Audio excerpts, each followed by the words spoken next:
Syaitan itu adalah musuh yang nyata bagi orang beriman. Apa maknanya? Maknanya syaitan itu pasti akan mengganggu, menghalangi kita ketika kita akan berbuat baik.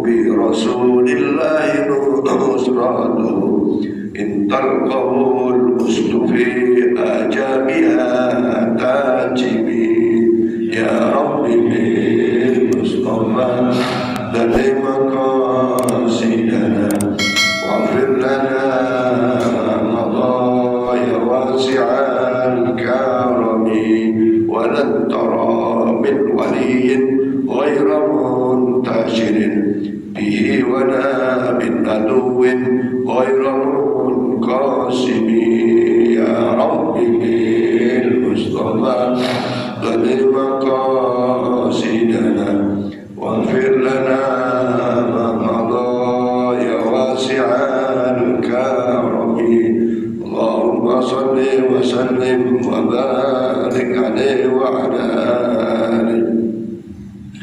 A'udzu billahi minasyaitonir rajim. Bismillahirrahmanirrahim. Alhamdulillah rabbil alamin wa bihi nasta'inu ala umurid dunya wad din. Wassalatu wassalamu ala asrofil anbiya wal mursalin sayyidina wa habibina wa syafi'ina wa maulana Muhammadin sallallahu alaihi wasallam ajma'in. Qala Allah ta'ala subhanaka la ilma lana illa ma 'allamtana innaka antal alimul hakim. Rabbi israh li sadri wa yassir li amri wahlul 'uqdatam min lisani yafqahu qawli. Qala al-musannif rahimallahu ta'ala bi wa nafa'ana bi wa bi ulumihi min darain amin. Alhamdulillah wa syukurillah para jamaah sekalian, Bapak Ibu yang insyaallah sedang biasa dirahmati dan diridhoi Allah. Alhamdulillah kita masih diberi nikmat panjang umur, nikmat sehat, nikmat afiat, dan berbagai kenikmatan-kenikmatan yang tak mampu kita menghitungnya. Maka mudah-mudahan berbagai kenikmatan itu menghantarkan kita kepada rahmat dan ridha Allah Subhanahu wa taala, dan kita mampu mensyukuri nikmat itu dengan melaksanakan berbagai ketaatan kepada Allah. Kita laksanakan ibadah kita kepada Allah, baik yang wajib maupun yang sunnah, sampai akhir hayat kita, dan insyaallah akhir hayat kita husnul khatimah dengan syafaat Rasulullah Muhammad sallallahu alaihi wasallam ila yaumil qiyamah. Amin ya rabbal alamin. Para jemaah sekalian, hari ini masih hari Tasyrik, di mana hari Tasyrik itu disebut juga sebagai Yaumun Nahr, hari penyembelihan. Dan dalam hari Tasyrik ini batas terakhir jamaah haji melaksanakan jumroh yang nafar Fani, yaitu 13 Dzulhijjah. Nah, di sini setiap pada hari Tasyrik itu, setiap ba'da sholat disunnahkan memperbanyak bacaan takbir, termasuk takbiran. Karena batas tanggal hari Tasyrik itu 13 Dzulhijjah, dan wukuf itu selesai pada zawal, waktu zawal, maka hari ini sudah tanggal 13. Nanti asar sudah tak bertakbiran lagi. Ya kalau takbir boleh ya, tapi takbiran sudah selesai sampai duhur ya. Jadi asar sudah tidak takbiran lagi. Di ini disunahkan memperbanyak takbir yang mengakui sesungguhnya yang maha besar adalah Allah Subhanahu wa ta'ala. La ilaha illallah wa la na'budu illa iyyah. Tidak ada yang wajib kita sembah, na'bud kami sembah, illa iyyah, kecuali kepadanya, yaitu Allah Subhanahu wa ta'ala. Ya, walau karihal kafirun, walaupun orang kafir itu terus menghalang-halangi, tidak suka. Orang kafir itu tidak suka kalau orang Islam itu ibadahnya serius, ya. Orang suka, kafir tidak suka. Ya, zaman Rasulullah pun begitu. Kalau orang Muslim tidak suka, orang ikut Nabi tidak suka. Walau karihal musyrikun, ya kan tadi kafirun, musyrikun ya sama juga, maknanya sama. Kemudian ada yang paling berbahaya nih, walau karihal munafikun, orang munafik pun begitu. Orang munafik itu bisa jadi orang beriman, tapi keimanannya belum kuat, belum kokoh, belum utuh, belum sempurna. Orang munafik itu ya pura-pura beriman, walaupun dicegah, dihalangi oleh orang kafir, orang musyrik, orang munafik, kita tetap la na'budu illa iya, tidak menyembah, tidaklah kita menyembah kecuali kepada Allah Subhanahu wa ta'ala, penuh dengan keikhlasan, lahuddin, dalam melaksanakan agama kita, yaitu agama Islam. Untuk apa? Untuk mencapai ad-din, sebagian itu mengartikan nanti pada hari kiamat. Nah, para jamaah sekalian, pada pagi ini saya ingin kembali sedikit mengingatkan kepada kita semua tentang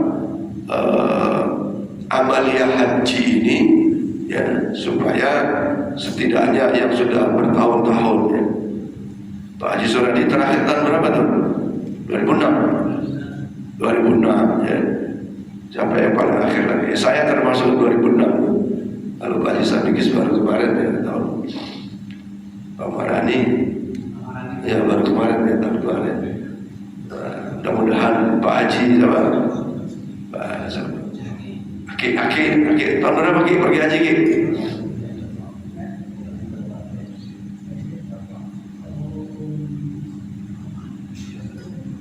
Ya, 23. Ada ibu Bu Boy, Bu Chandra, Bu, tahun berapa tuh? 2020 ya. Nah, sesungguhnya para jamaah sekalian, setiap ibadah itu sesungguhnya ada hikmah-hikmahnya. Ya, setiap syariat yang Allah turunkan, yang Rasulullah syariatkan itu tidak hanya bersifat lahiriah, tapi ada yang bersifat hakikiyah. Ya, hikmah-hikmah manakala kita bisa ambil dalam setiap ibadah itu luar biasa. Allah berfirman, tu'til hikmata man tasya. Ya, kalau kita mampu mengambil hikmah, luar biasa kebaikan yang kita peroleh. Cuma tidak semua orang ibadah itu bisa mengambil hikmah. Maka kalau Allah berfirman, tu'til hikmata man tasya, hanya orang-orang tertentu yang dikehendaki oleh Allah diberi kemampuan menangkap hikmah-hikmah. Ya. Wa may yu'tal hikmata faqad utiya khairan katsira. Siapa yang diberi hikmah, mampu menangkap hikmah-hikmah dalam setiap ibadah, itu pasti akan banyak kebaikan-kebaikan yang kita peroleh. Orang sholat, banyak gak orang sholat? Banyak. Tapi menangkap gak hikmah orang sholat? Tidak semua. Tidak mampu, tidak semua orang bisa menangkap hikmah sholat. Atau bahasa lain, kalau dalam sholat itu tidak semua orang bisa khusyuk sholat. Kalau sholat kita hanya niat menutup aurat, berdiri, ruku, i'tidal, sujud, duduk di antara dua sujud, segitu saja, ya tak mampu sholat itu tanha anil fahsya wal munkar. Tetap aja habis sholat judi lagi, habis sholat sambung ayam lagi, habis sholat berbuat maksiat lagi, macam-macam. Kenapa? Tidak bisa mengambil hikmah itu.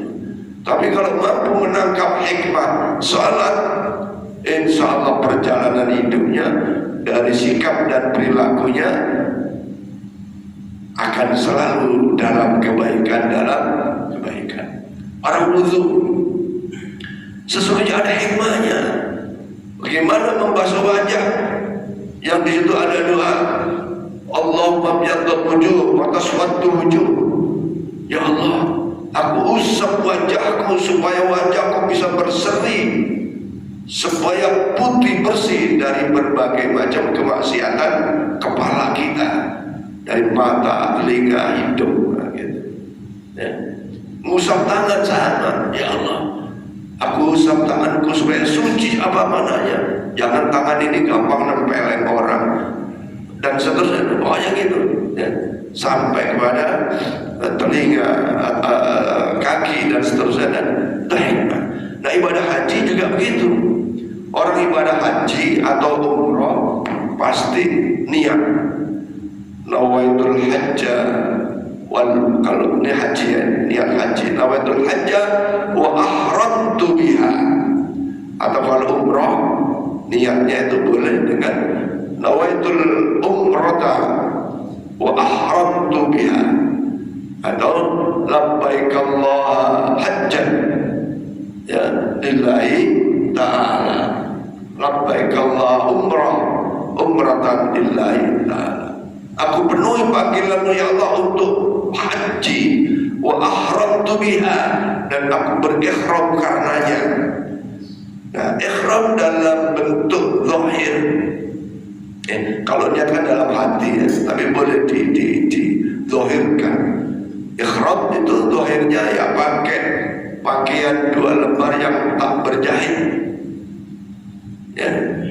Pada hakikatnya adalah sesungguhnya menutup diri dari segala macam aib. Ya, orang sholat harus menutup aurat. Ya, itu maknanya menutup daripada aib kita. Banyak nggak aib saya? Banyak. Aib bapak-bapak ada nggak? Mungkin ada. Aib ini hanya kita buka kepada Allah Subhanahu wa Ta'ala. Kalau Allah nggak menutupi, kalau kata Rasulullah, laulal mar'ata bisatrillah, kalau aib ibu-ibu itu nggak ditutup oleh Allah, nampak sekali kekurangan-kekurangan, celah-celah, keburukan pada setiap kita. Lausataral mar'ata pun banyak, termasuk bapak-bapak. Maka kain ikhram menggambarkan secara zahir agar aib diri, setiap diri ini ditutup oleh Allah Subhanahu wa Ta'ala. Nah, makna hakikatnya adalah begitu kita berniat wa ahramtu biha, akan aku hindarkan hal-hal yang Allah haramkan. Betul-betul luar biasa. Jadi niat menghindari hal-hal yang diharamkan. Orang umroh pada saat berihram ada larangan kan? Orang yang haji pada saat ihram ada larangan. Apa larangannya? Tidak boleh wangi-wangi, tidak boleh potong kuku, tidak boleh sembarangan misalnya mencabut rumput, mengambil daun, pokoknya ada larangan. Ya, tidak boleh menikah, tidak boleh melakukan hubungan suami istri di Mekah sana saat umrah. Tidak boleh wala rafasa wala fusuqa wala jidala, tidak boleh ngomong kasar, tidak boleh ngomong jorok, tidak boleh, banyak larangan-larangan itu. Ya. Maka kalau kita mampu menghindarkan dari apa yang dilarang-larang itu dalam kehidupan ini, waduh, damai hidup ini, ya, aman hidup ini. Kenapa? Masing-masing orang sudah berniat menghindarkan hal-hal yang diharamkan oleh Allah, yang dilarang oleh Rasulullah Muhammad Sallallahu Alaihi. Itu hikmahnya begitu. Nah, cuman ya manusia ini kan hari ini sadar, nanti lupa lagi, sadar lagi, lupa lagi, sadar lagi. Masih bagus. Kalau udah hari ini sadar terus tidak sadar sampai meninggal, ya naudzubillah, naudzubillah. ihdinas shiratal mustaqim, selalu kita minta, ya Allah terus kasih jalan yang lurus, supaya yang enggak lurus tadi itu, supaya yang bengkok bisa lurus lagi. Ada yang mengatakan inna lillahi wa inna ilaihi raji'un, itu juga begitu. Habis sholat khusyuk, ingat kepada Allah, ingat agamanya, ingat dosa.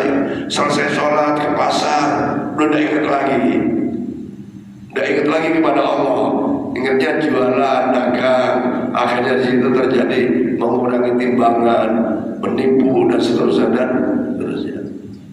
Jadi niat haji atau umrah sekaligus berikhram adalah niat untuk menghindari hal-hal yang diharamkan oleh Allah, hal-hal yang dilarang oleh Rasulullah Muhammad sallallahu alaihi wasallam. Dalam hal ini kita aplikasikan sepulang haji dan dalam kehidupan kita, masya Allah, luar biasa. Maka pantaslah kalau orang haji itu innallaha yubahi min ahli Arafat, Allah bangga kepada ahli Arafah, orang-orang yang berhaji, dibanggakan oleh Allah subhanahu wa ta'ala. Bahkan tidak ada yang pantas balasan orang yang hajinya mabrur kecuali surga ya Allah subhanahu wa ta'ala. Kenapa?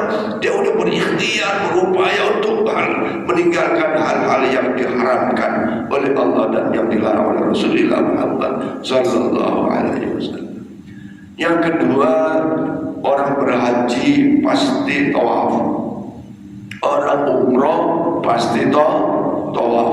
Falyattawafu bil baitil atiq.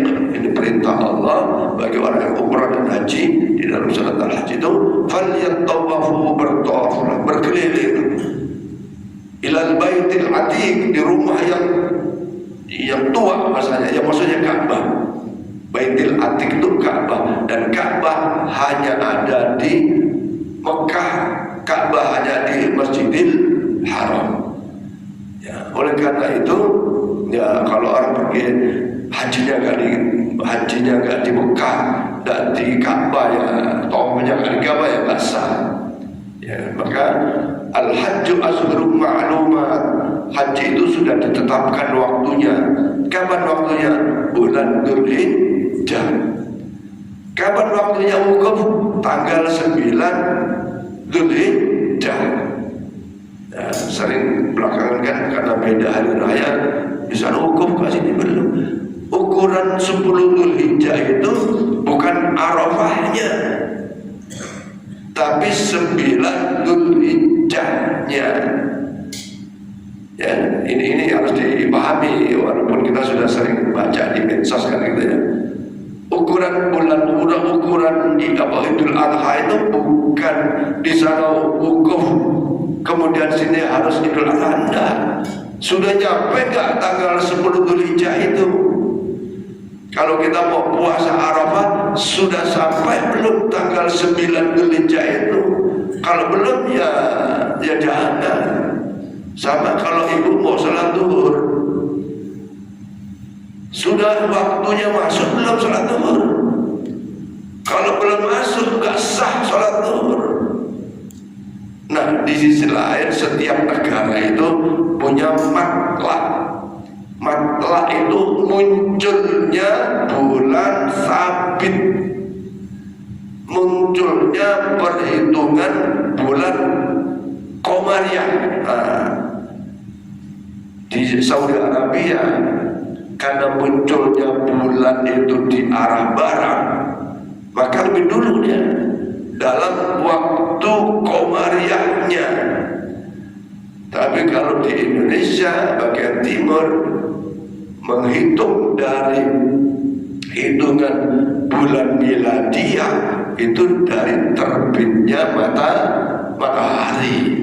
Maka perubahan waktu Qamariyah atau bulan Hijriah itu maghrib, karena ukurnya tenggelamnya rembulan. Maka pantas kalau di sana lebih dahulu wukufnya, karena memang hitungannya dari matlak setiap negara itu beda-beda. Jangankan setiap negara, jam waktu Indonesia Barat ada waktu Indonesia Timur, Wita. Di sini Pontianak dengan Makassar beda 1 jam. Pontianak dengan Bali dan Pasar beda gitu. Nah ini gampang. Nah, jadi matlab berbeda. Ada pertanyaan, kalau gitu bulannya banyak? Bulannya nggak banyak, bulannya 1, tapi munculnya bulan yang dilihat oleh seseorang itu di setiap negara beda-beda. Maka Indonesia dengan Saudi Arabia beda berapa? 4 jam begitu.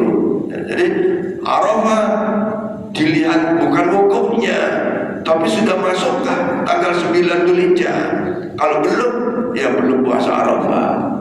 Sama tadi, kalau waktu zuhur belum tiba, walaupun tempat lain sudah masuk waktu zuhur, di sini belum masuk zuhur, tidak sah kalau kita sholat zuhur. Jadi setiap jamaah haji pasti melakukan tawaf. Dan tawaf inilah sesungguhnya hakikatnya dalam kehidupan manusia.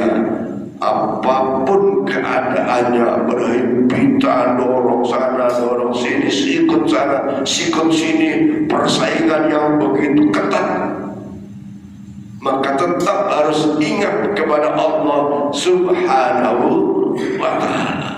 Mau senang, mau susah, hidup kan gitu, nggak sama kan? Ada yang pedagang ini, pedagang itu. Di pasar pun ada yang dagang ikan, ada ayam, ada yang dagang beras, ada gula, macam-macam. Kalau di pasar ya pasar ramai tuh, waduh, senggol sana, senggol sini. Maka dalam keadaan bagaimanapun harus tetap hati kita terikat, mu'allaqun, senantiasa bersandar kepada Allah Subhanahu wa ta'ala. Ya kan, bukan kampung tawaf kan gitu kan. Tawaf itu kan pasti, apalagi pas saat-saat haji, luar biasa. Gak mungkin gak kesenggol, gitu kan.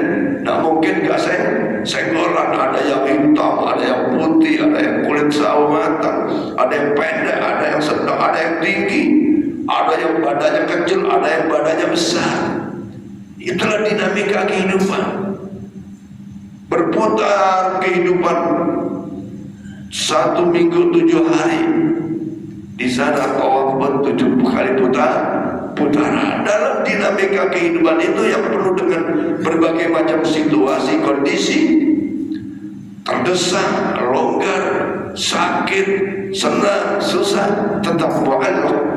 Hati kita bersandar kepada Allah Subhanahu wa ta'ala. Ada cantolan keyakinan yang sangat kokoh. Apapun terpaan dalam kehidupan, tetap harus ingat kepada Allah Subhanahu. Setelah tawaf, orang umrah, orang haji harus melakukan sya'i. Nah itu juga lambang, itu pun isyarat. Baina Safa wal Marwah, dari Safa ke Marwah, sebagaimana yang dilakukan oleh Siti Hajar radhiyallahu anhu dalam rangka mencari kehidupan, mencari ma'isyah.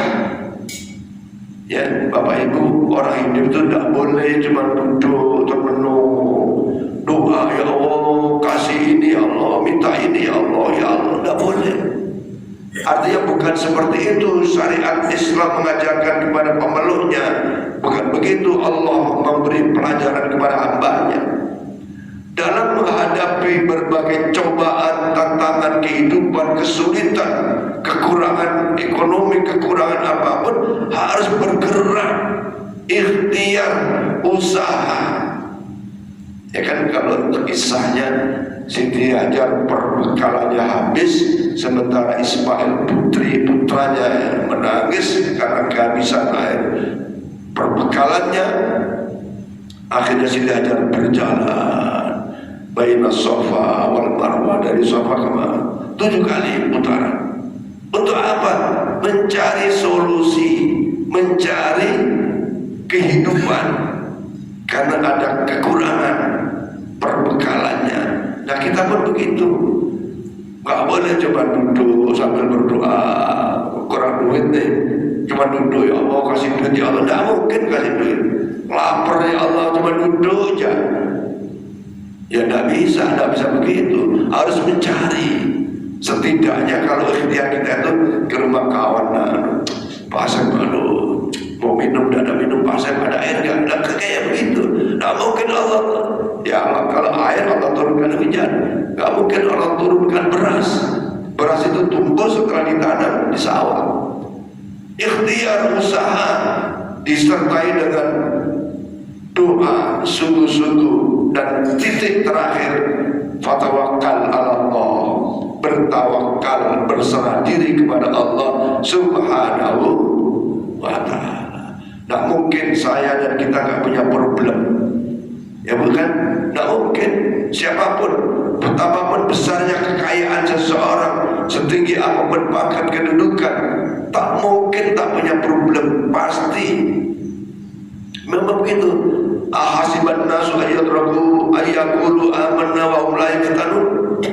Sekuat apapun iman kita tetap ada cobaan. Ya, tetap ada cobaan.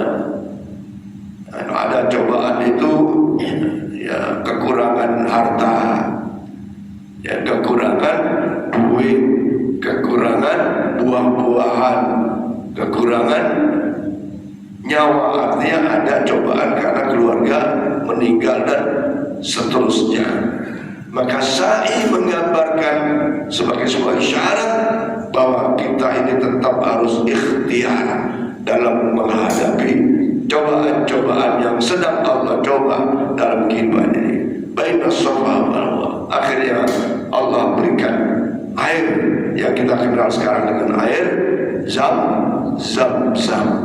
Ya, sehingga terpenuhilah kebutuhan kehidupannya yang tadinya Ismail haus, Siti Hajar haus dengan tumbuhnya zam-zam, dan itu sampai sekarang mungkin sampai kiamat air zam-zam ini akan ada bagian dari syiar min syairillah. Itulah bukti manjadda wajada. Siapa yang sungguh-sungguh dalam ingin meraih sesuatu dengan ikhtiar, dengan usaha dan doa, dan pada akhirnya falyatawakkal 'ala Allah.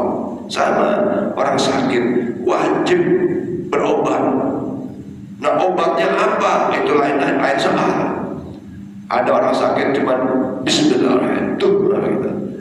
Ada istilah itu, ada kiai sembur. Kiai sembur itu dia lebih mempelajari tentang ketabiban, baca ini, baca itu. Ya, jadi ada akhirnya itu obatnya cuma di Fatihah, cuma di ruqyah. Tapi obatnya harus ke rumah sakit, harus ke dokter spesialis. Tapi ada juga yang obatnya cuma dari mantri saja, itu sakitnya harus sembuh. Tapi intinya harus ikhtiar. Tak boleh ya Allah sakit ya Allah, sembuhkan ya Allah. Ya boleh itu, tapi tidak sempurna usaha itu. Ikhtiar itu tidak sempurna dulu. Pada hakikatnya kesembuhan itu datang dari Allah Subhanahu. Setelah sa'i, ya, ada yang namanya tahallul. Ya, kalau orang umrah itu kan tidak ada wukuf, tapi tahallul potong rambutnya dipotong sebagian, sehelai, 2 helai, 3 helai boleh. Ya. Nah ini apa isyaratnya? Dalam mengabdi kepada Allah ada kalanya itu pengabdian ini melalui jiwa raga, melalui raga, anggota badan. Kenapa mesti rambut? Ya, bayangkan kalau yang dipotong jari kan tambah susah. Rambut adalah mahkota bagi seseorang, bagi manusia. Ya. Kalau dipotong rapi itu tambah kelihatan gantengnya. Potong asal-asalan, ya, ibu-ibu juga gitu yang nggak pakai kerudung, potongan rambut itu mempengaruhi performa daripada wajahnya. Maka potong rambut bagian dari bukti dalam pengabdian kepada Allah. Harus ada yang dikorbankan dari raga kita, Ya, bagaimana Nabi Ibrahim alaihissalam mendapatkan perintah malamma balagha ma'syaya qala ya bunayya inni ara fil manam anni adbahuka fandur madza tara qala ya abati alma tu'mar satajiduni insyaallah minas sabirin. Nabi Ibrahim dapat perintah menyembelih putranya Ismail. Bayangkan, perintah Allah menyembelih putra kesayangannya, anak semata wayang orang kita bilang ya. Tapi karena keimanan Nabi Allah Ibrahim itu begitu kuat, perintah itu ya awalnya ragu, ini benar nggak sih mimpi nih gitu. Maka ada istilah puasa tarwiyah itu pada 8 Dzulhijjah. Benar nggak sih mimpi ini gitu. Besoknya mimpi juga, mimpi yang sama. Mimpi yang sama adalah diperintah menyembelih putranya. Padahal perintah menyembelih ini hanya bagian dari cobaan. Nah, tetapi ya kalau Pak Maharani kemarin khutbah spirit Ibrahimiyah dan pengorbanan, Nabi Ibrahim perintah sami'na wa ata'na. Tapi kita diperintah sholat aja kadang-kadang tuh. Ada yang cepat menjalankannya, ada yang nantilah. Nah, sholat tuh. Ya. Kalau perintah zakat kan ulama fikih mengatakan hanya 2,5%. Itu pun udah setengah mati. Ya, potensi zakat penduduk Indonesia Muslim itu puluhan triliun, tapi yang dicapai ya tidak sebanyak ya. Artinya banyak muzaki tidak melaksanakan perintah Allah. Termasuk tadi perintah sholat, perintah Allah. Banyak tak yang nggak sholat? Ya banyak. Maka ya paling banyak orang sholat nanti kita lihat Idul Adha kemarin banyak yang sholat. Jumatan nggak penuh masjid kita Pak. Ya. Hari-hari zuhur asar maghrib bisa subuh ya nggak banyak di masjid. Ya, mungkin mereka sholat di rumah masing-masing. Begitu gegap gempitanya Nabi Ibrahim melaksanakan perintah, maka bagaimana dengan saya atas perintah Allah Subhanahu wa taala dengan kita-kita? Sungguh pun begitu. Ittaqillah mastata'tum. Ya, Allah beri keringanan bagi kita umat Muhammad SAW itu. Ya kalau pas waktunya sholat ternyata di depan meja ada makan, ya makan dulu lah. Udah lapar ya makan dulu boleh. Tapi jangan tinggal sholat. Jangan tinggal sholat. Jadi tahallul bagian daripada pengabdian kita kepada Allah dalam bentuk raga kita. Nah akhirnya dari dinamika kehidupan ada satu lagi, orang haji pasti jumroh ya, jumratul ula, jumroh aqobah, ula usta dan aqobah. Dan jumroh itu hanya ada. Apa makna jumroh? Makna jumroh itu adalah kita menyadari inna syaitana lakum aduwwum mubin. Syaitan itu adalah musuh yang nyata bagi orang beriman. Apa maknanya? Maknanya syaitan itu pasti akan mengganggu, menghalangi kita ketika kita akan berbuat baik. Mau sholat digoda iblis, digoda syaitan. Mau zakat digoda iblis. Mau berbuat baik digoda. Memang begitu dengan syaitan. Nah, orang haji ada jumroh menggambarkan syaitan itu harus dilawan. Setan itu harus dilawan. Kalau enggak, waduh kalah terus kita. Ya, setan itu kan iblis itu menggoda kita. Udahlah nanti ayo sholatnya nanti. Akhirnya enggak sholat. Udahlah enggak usah sholat. Akhirnya sholat digoda. Selesai sholat digoda lagi itu. Supaya selesai sholat keluar masjid melakukan sesuatu yang dilarang lagi. Maka Rasulullah mengajarkan zikir-zikir yang banyak itu supaya kita udah punya senjata. Jumroh kan bacanya kan Bismillahirrahmanirrahim, Allahu Akbar, rajman li sayatin, dilempar. Melawan setan, melawan iblis, melawan hawa nafsu. Ada yang berhasil, ada yang tidak berhasil. Mudah-mudahan kita senantiasa berhasil melawan hawa nafsu kita, melawan godaan setan dan iblis. Yang terakhir, bahwa orang haji pasti wukuf. Ketahuilah dalam pergerakan yang seperti tadi itu, mulai tawaf, sa'i, kemudian jumrah dan tahallul, pada akhirnya wukuf. Wukuf itu artinya berhenti kaki kita berjalan, berhenti nafas kita, berhenti jantung kita. Inna lillahi wa inna ilaihi rajiun.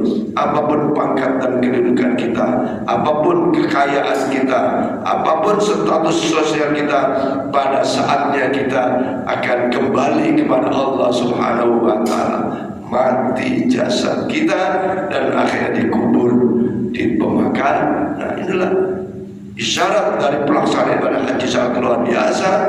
Maka manakala kita mampu menangkap makna-makna di dalam syariat agama, wabil khusus haji, insyaallah al-hajjul mabrur laisa lahu jazaa illa jannah. Tidak ada yang pantas bagi balasan orang yang haji kecuali surga ya Allah Subhanahu wa Ta'ala. Mudah-mudahan haji-haji kita yang sudah haji senantiasa diberi kemabruran oleh Allah Subhanahu wa Ta'ala. Saudara-saudara kita yang saat ini masih menyelesaikan, saya kira sudah selesai, mungkin tinggal tawaf ifadah, mungkin sudah selesai, juga tinggal tawaf wada, baru nanti kembali ke tanah air. Mungkin ada yang kloter yang kedua, dia ziarah ke Madinah dulu, baru pulang ke tanah air. Kita doakan mereka semua dalam keadaan sehat walafiat dan benar-benar haji yang mabrur, yang diterima oleh Allah Subhanahu wa Ta'ala. Bagi yang belum haji, mudah-mudahan Allah takdirkan haji dan umrah. Dan tentu saja bapak-bapak yang mungkin keistiqomannya, kemampuannya terbatas, tidak perlu putus asa, ikut kuliah subuh sampai sholat subuh 2 rakaat, ka'ajrilahu umratan wa hajjan, taman. Pahalanya orang yang ikut kuliah subuh sampai sholat syuruk 2 rakaat itu dapat pahala haji dan umrah yang sempurna.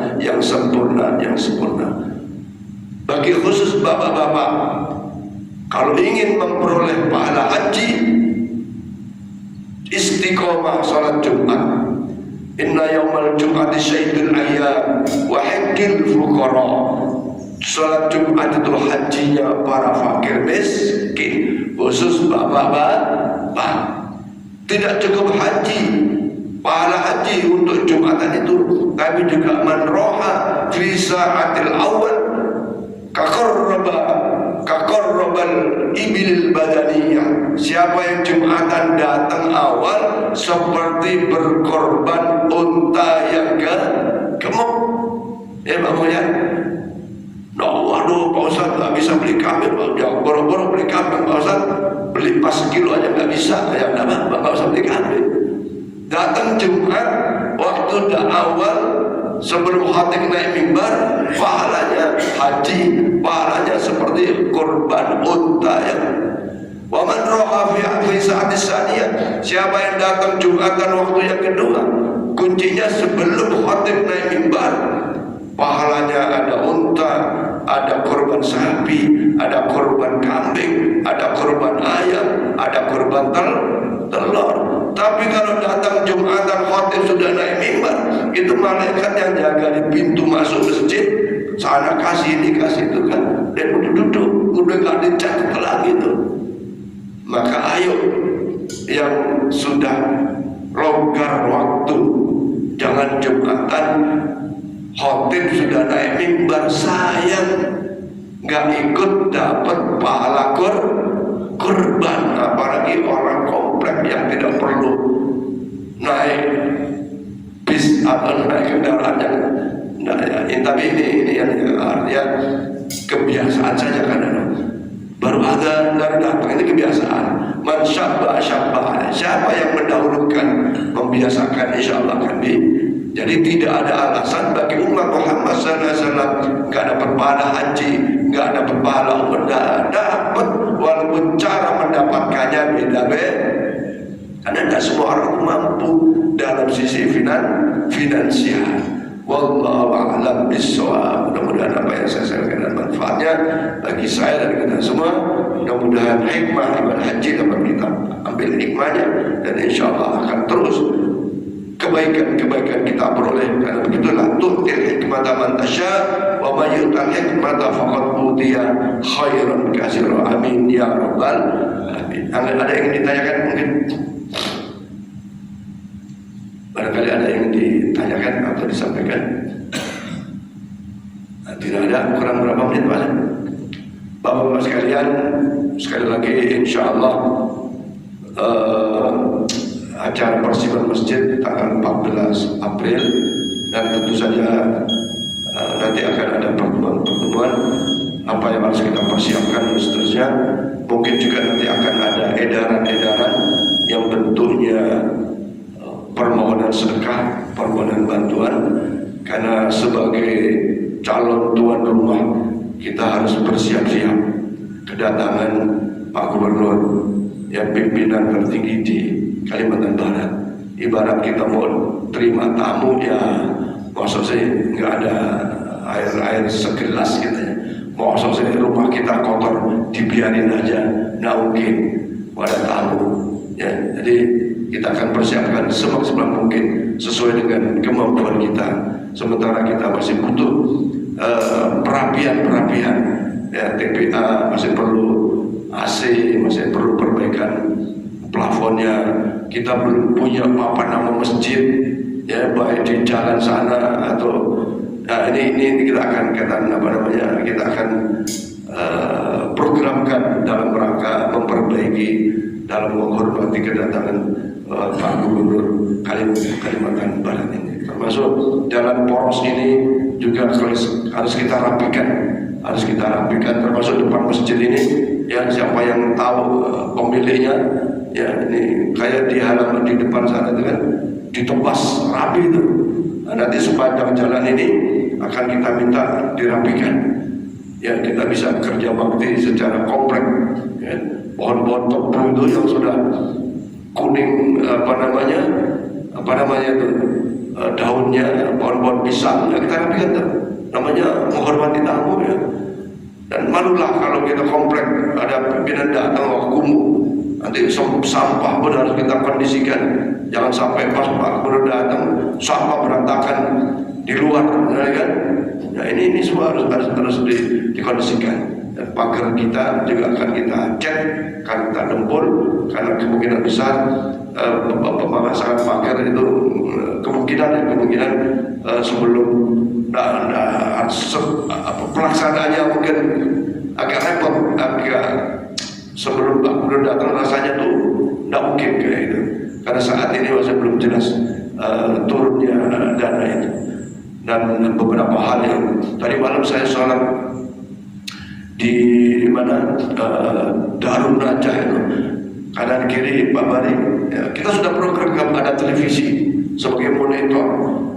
Sumbangan minggu ini keluar nama-nama, kajian minggu ini keluar nama-nama ya. Ini tidak bisa info-info tentang kegiatan, bahkan laporan keuangan itu bisa dibaca. Nanti kita sudah programkan apa ada jungsin atau destina untuk komunikasikan keadaan keuangan, keadaan kegiatan kepada warga, kepada jamaah, supaya ya tampil lebih baik lagi. Dan banyak hal kami sudah catat, nanti kita akan musyawarahkan, dan insya Allah termasuk penampilan ibu-ibu pada saat Gubernur datang. Kalau datangnya sebelum Zuhur, sebelum Jumatan, bisa ditampilkan dengan membaca Tola'al badru alaina min thaniyatil wada dan seterusnya. Karena direncanakan penandatangan prasasti ada di arah sana. Saya kira demikian. Karena tidak ada pertanyaan, maka kita akhiri. Mudah-mudahan apa yang disampaikan duduk kita menjadi ibadah, dan mudah-mudahan ada manfaatnya. Lebih kurangnya mohon maaf. Wallahu fi'il aqwamit thariq. Assalamualaikum warahmatullahi wabarakatuh. Al-Fatihah. A'udzubillahi minasyaitonir rajim. Iyyaka na'budu wa iyyaka nasta'in. Shiratal ladzina an'amta 'alaihim Bismillahirrahmanirrahim. Alhamdulillah. Allahumma salli ala sayyidina Muhammad wa ala sayyidina Muhammad. Allahumma ighfir lana dhunubana wa li walidayna warhamhum kama rabbawna shaghira. Allahumma rabbana zidna ilman nafi'an wa taqabbal rizqan wasi'an barakan halalan thayyiban. Rabbana hab lana min azwajina wa dhurriyyatina qurrata a'yun waj'alna lil muttaqina imama. Rabbana atina fid dunya hasanah wa fil akhirati hasanah wa qina adhaban nar. Walhamdulillahi rabbil alamin. Allahumma salli ala sayyidina Muhammad sallallahu alaihi Muhammad sallallahu alaihi wasallam sallallahu alaihi Muhammad sallallahu alaihi wasallam sallallahu alaihi Muhammad sallallahu alaihi wasallam sallallahu Muhammad ya Rabbi salli wa sallam